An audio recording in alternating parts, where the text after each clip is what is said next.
Tehran 20 মে 2026। মার্কিন যুক্তরাষ্ট্র ও ইসরায়েলের সঙ্গে চরম সামরিক উত্তেজনার মাঝে এক অভূতপূর্ব শিউরে ওঠার মতো যুদ্ধ প্রস্তুতি প্রত্যক্ষ করছে ইরান। দেশটির সরকার সাধারণ নাগরিকদের মনোবল চাঙ্গা করতে এবং সম্ভাব্য হামলার বিরুদ্ধে প্রতিরোধ গড়ে তুলতে পুরো দেশকে একটি লাইভ মিলিটারি ব্যারাকে রূপান্তর করেছে। বিয়ের পিঁড়ি থেকে শুরু করে পবিত্র মসজিদ এবং সাধারণ মানুষের ড্রয়িং রুম, সব জায়গায় এখন যুদ্ধের মনস্তাত্ত্বিক ও সামরিক প্রস্তুতির প্রধান কেন্দ্রে পরিণত হয়েছে। ইরানের এই ত্রিমুখী যুদ্ধ প্রস্তুতির মূল চিত্রে তুলে ধরা হলো জানফাদা বা জীবন উৎসর্গের ব্যতিক্রমী গণবিয়ে। রাজধানী তেহরানে ইমাম হুসেন স্কয়ার সহ শহরের বিভিন্ন চত্বরে প্রায় 1000 জোড়া তরুণের ব্যতিক্রমী গণবিয়ের আয়োজন করে ইরান সরকার। রাষ্ট্রীয় টেলিভিশনের সরাসরি সম্প্রচারিত এই অনুষ্ঠানের মূল বৈশিষ্ট্যগুলি ছিল ভারী অস্ত্রের প্রদর্শনী,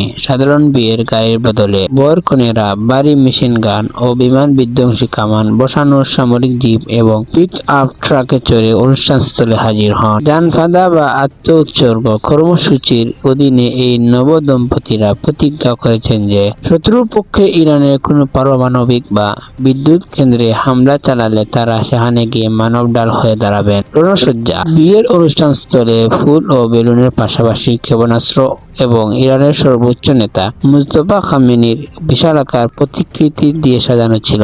মসজিদে অস্ত্রের জঞ্জনালি ও সামরিক প্রশিক্ষণ। শুধু বিয়ের মঞ্চেই নয়, ইরান সরকার যুদ্ধের প্রস্তুতিকে টেনে নিয়ে গেছে দেশের পবিত্র উপাসনালয় পর্যন্ত। নামাজ শেষ হতেই মসজিদের ভেতরের দৃশ্য পুরোপুরি বদলে যাচ্ছে। ইসলামী রেভলিউশনারি গার্ড কর্পস এবং তাদের সহযোগী বাসিদ বাহিনীর তত্ত্বাবধানে মসজিদের ভেতরেই সাধারণ নাগরিকদের AK-47 রাইফেল চালনা এবং দ্রুত বন্দুক খোলা ও জোড়া লাগানোর প্রশিক্ষণ দেওয়া হচ্ছে। সর্বস্তরের অংশগ্রহণ। এই প্রশিক্ষণ কার্যক্রমে কোনো বয়স বা লিঙ্গের বৈষম্য নেই। প্রবীণ ব্যক্তি, ঘরোয়া নারী থেকে শুরু করে কিশোরীরাও সপরিবারে মসজিদে এসে এই ট্রেনিং নিচ্ছেন। ঘরের বাইরে বা মসজিদে গিয়ে সরাসরি প্রশিক্ষণ নিতে পারছেন না, তাদের জন্য ইরান সরকার প্রতিটি ঘরকে একটি অদৃশ্য প্রশিক্ষণ শিবিরে পরিণত করেছে রাষ্ট্রীয় টেলিভিশনের মাধ্যমে। ইরানের প্রধান টেলিভিশন চ্যানেলগুলিতে জনপ্রিয় সংবাদ উপস্থাপকেরা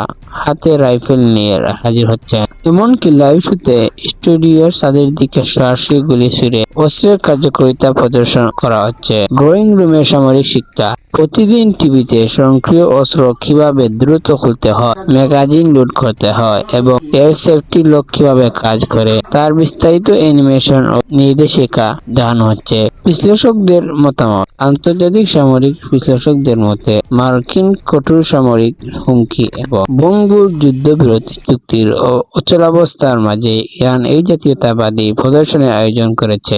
এর মাধ্যমে বিশ্বকে বার্তা দিতে চাইছে যে তারা যুদ্ধের আশঙ্কার মধ্যেও যেমন স্বাভাবিক জীবন বজায় রাখছে, তেমনি দেশের সার্বভৌমত্ব রক্ষায় পুরো জাতি একক প্রতিরোধ বাহিনী হিসেবে প্রস্তুত রয়েছে।